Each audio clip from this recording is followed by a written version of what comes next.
Touch somebody, say, be strong, be strong, be strong. Don't be a chump. Don't be weak. Stand in the fire. Be like the 3 Hebrew boys that marched up in the fire and believed that their God wouldn't let them burn up. He said, only be strong.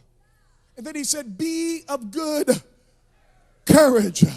Don't let fear penetrate your heart, penetrate your psyche. Don't let fear become the consuming thought of your day. Don't keep on saying, what if this happens? What if that happens? Start saying what's going to happen. Don't worry about the what ifs. Worry about what you know what God said. Don't worry about what you can't control. Worry about what he's got under control. Oh, I'm not looking at any notes. The book of Joshua, family, is a book of transition. It's a book of change. They were not, I almost said trapped.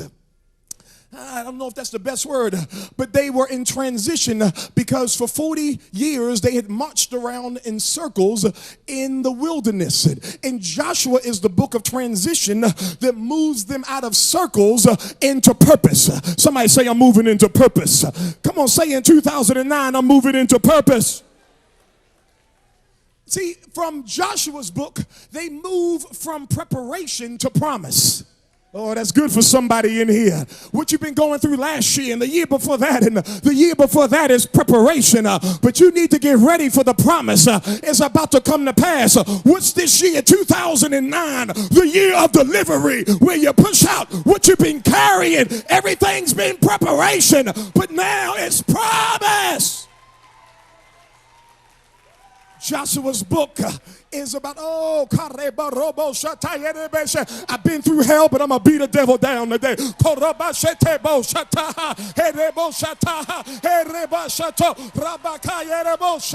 Oh, it's preparation. It was from preparation to promise. From preparation to promise. Preparation is not fun. Preparation, they cut away at the chicken. They saute the chicken. They put the chicken in the pan. You go through all kind of stuff, but by the time you come out, oh, your finger looking good. Take your seats. Joshua is about from preparation to promise. He had been working on them for 40 years. He had worked 40 years on killing people who didn't belong. Because while they were walking in the circles, God moved away those who didn't have faith. God moved away those who didn't believe. God moved away those that were secretly hating and didn't trust God. For 40 years, it seemed like God had forgotten the one that did believe. But it wasn't that God forgot the ones that did believe.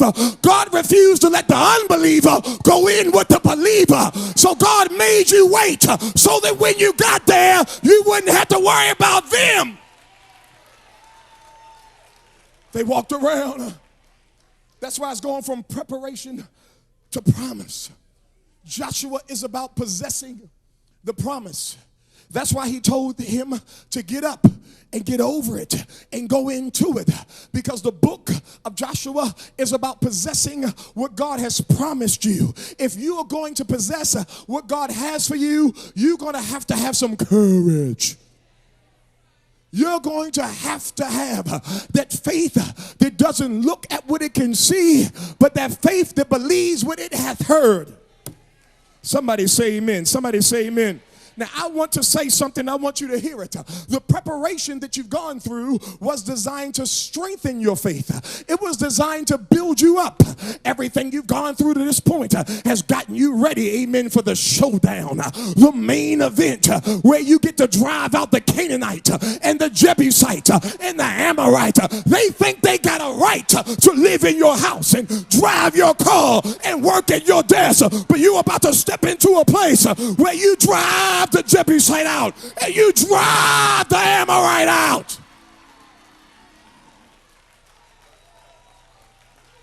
Everything you've been through, don't you think it's been wasted time? Don't you think it's been lost time?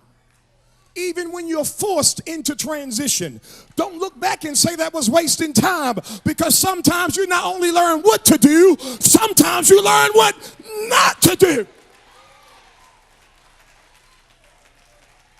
So nothing you've been through is wasted time. God's going to use the good, the bad, and the ugly, and he's going to make it all work together for your good. Touch somebody, say, do not be afraid. Do not be afraid. Our country's in transition. A bunch of news are coming to this country. Y'all know anything about news? Brand new. We're introduced to a bunch of new things that we have not seen in this country, because God has called the body into transition. We're experiencing things that's never been experienced, and soon to see things that's never been seen, because it's a time of transition. Somebody say transition. Somebody say transition. Somebody say transition. He's moving them from preparation to the fulfillment of promise. And they were soon, family, to go into battle. I want you to hear that, because you cannot get lazy during the times you're walking with God. And there'll be some quiet seasons, but that quiet season isn't the time to let your muscle turn to fat. Oh, y'all didn't hear what I just said. There'll be seasons where you can seemingly eat, drink, and be merry. But that's not a time to eat, drink, and be merry and forget to exercise. Mixing in with that is a little bit of exercise, means spiritual exercise, because eventually there will be another test, there will be another fight, there will be another confrontation. He said unto them, or through Joshua, I need you to be strong. I need you to be of good courage, because if you're going to get what I have for you, you're going to have to be aggressive. You're going to have to be focused. You're going to have to be fearless and not fearful. Joshua is told, family, not to let fear stop him from pursuing the promise. Touch your neighbor and say, don't let fear stop you. People, again, ask themselves, and they say in their heads, they don't speak it out loud. I don't speak it out loud all the time, but I hear in my head, what if, what if, what if, what if? Well, what if it work? What if you get the job? What if they don't find cancer after the biopsy? Change your what if. Somebody say amen. Look at somebody and say, what if you become a millionaire? What if? Change your what if. Change it from a negative. What if they don't like me? What if they don't receive me? What if they don't speak to me? But what if they love you? What if they're crazy about you? What if they don't never want you to leave?